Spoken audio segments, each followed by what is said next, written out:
Buenos días a todos y a todas, mi nombre es Antonella Paterniti, soy médica tocoginecóloga y hoy vamos a abordar como temática parto distóxico, forceps y cesárea.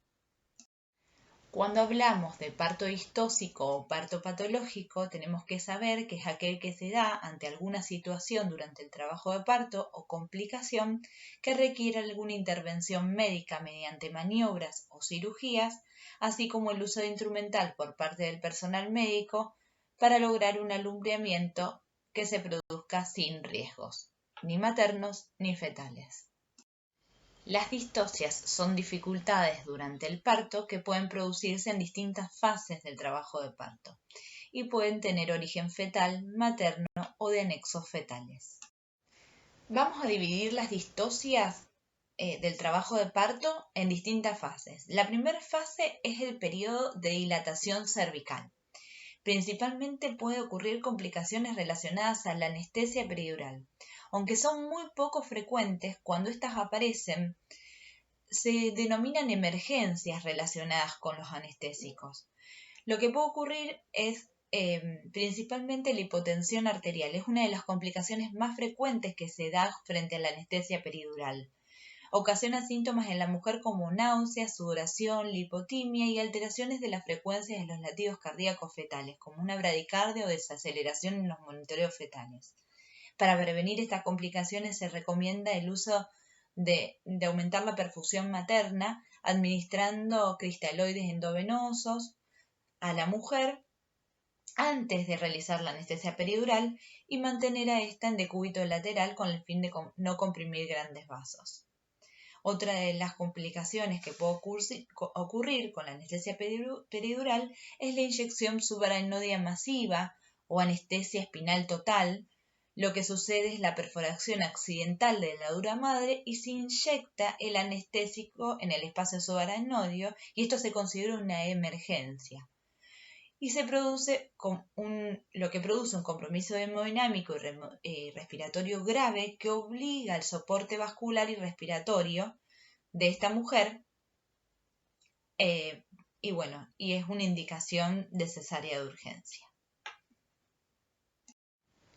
Otra de las complicaciones durante el primer periodo, el periodo dilatante, es el prolapso del cordón umbilical, que es la protrusión del cordón umbilical a través del canal cervical hacia la vagina.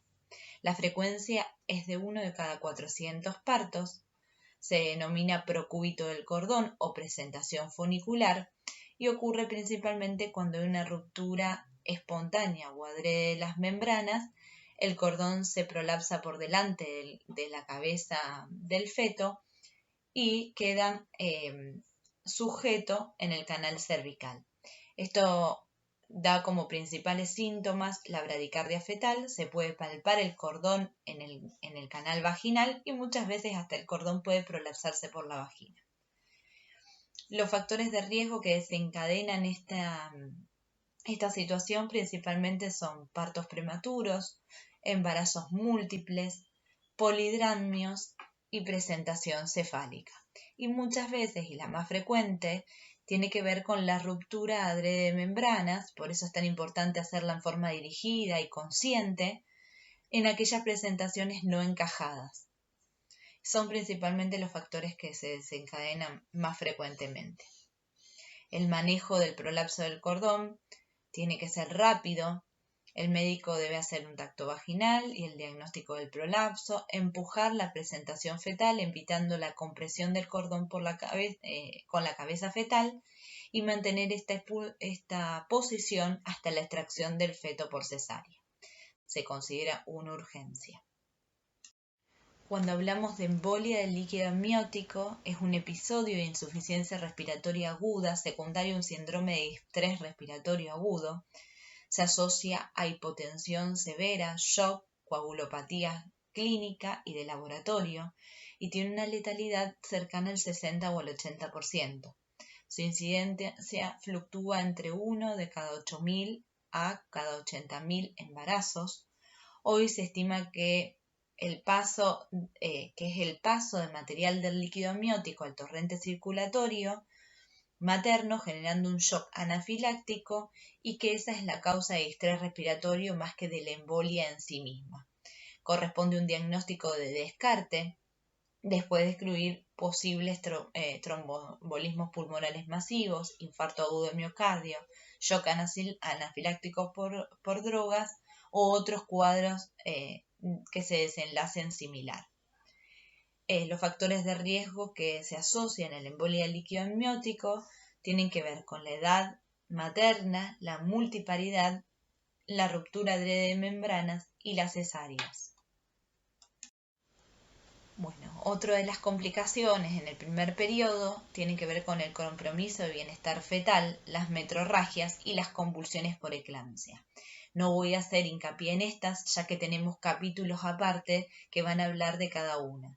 Principalmente cuando hablamos de compromiso de bienestar fetal, hablamos de bradicardias o taquicardias sostenidas, metrorragia, como por ejemplo el desprendimiento placentario, y convulsiones por eclampsia, cuando hablamos de una complicación severa de preeclampsias graves, con tocamiento de órgano blanco, que eso después lo vamos a charlar en otros capítulos.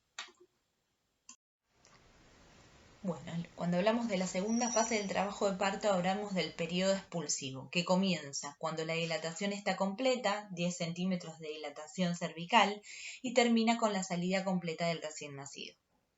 Las complicaciones en este periodo tienen que ver con la bradicardia del expulsivo, un expulsivo detenido o una retención de hombros o encaje de hombros. La bradicardia del expulsivo se da durante la tensión del parto, que hay monitoreo de los latidos cardíacos fetales. Cuando se produce la compresión de la cabeza puede causar una bradicardia. Sin embargo, no es posible descartar que esta bradicardia esté generando hipoxemia o acidosis fetal, y como causa de esta bradicardia, el manejo en esta situación es abreviar el expulsivo mediante un parto vaginal asistido. Otra de las complicaciones es el expulsivo detenido. En el momento del trabajo de parto, de el descenso y expulsión, los pujos maternos son ineficientes y no se produce la salida del feto. Se formula el diagnóstico en este momento de expulsivo detenido, y el manejo en esta situación es facilitar el expulsivo y acortar los tiempos. Y se puede utilizar en este momento como parto asistido el forceps. La retención de hombros corresponde después que ocurre la salida de la cabeza fetal. Su incidencia es de una de cada 750 partos. Se considera una emergencia. El hombro anterior queda retenido tras la sínfisis pubiana, y esto puede resultar en daños neurológicos severos, muerte fetal del recién nacido, y su manejo requiere de un operador experimentado y un apropiado grupo de equipo médico para resolver esta retención de hombros, que suele ser un fenómeno inesperado